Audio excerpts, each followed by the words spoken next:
Deuteronomy 29, this is where Israel enter the covenant with God, and he addresses them in a slightly strange way. You, plural, stand this day, each of you, before Yahweh, that you, and it's the you singular, that you individually may enter into covenant with Yahweh.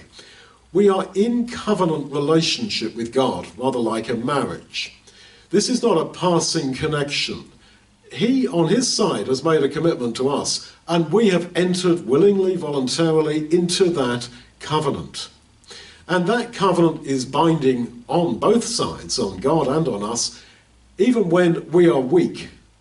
You can break covenant in the sense you can tear the whole thing up and say, I don't want anything to do with you, God. But you and me are not there. No. We're weak, yes, but we are in that covenant relationship. And this is a wonderful idea. We all want to be part of something bigger than ourselves. We all fear this whole thing that man is alone in this world. Well, we are not. If we are in covenant with him, and you and me have been baptized into the Lord Jesus, we are in covenant. We take the cup of wine when we break bread, the cup of the covenant, to remind us of that covenant.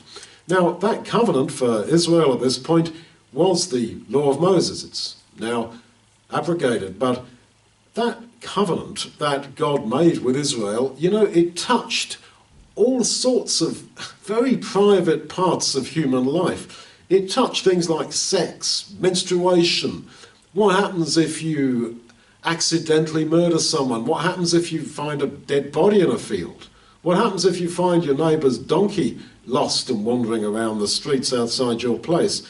It governed things like what sort of food you could eat, what your fabric was made of.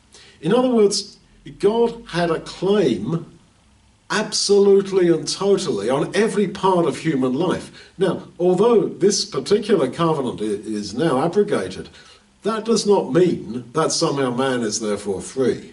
Totally do what he wants. No, God is actually even more so involved in every bit of our lives because of that covenant relationship, because of that simple truth that we are under the law of Christ. What would he do? What would Jesus say? What would he think? This affects everything. Absolutely everything. What kind of clothes you buy, sex, the whole caboose of life is affected by that because of our loyalty to him and his to us.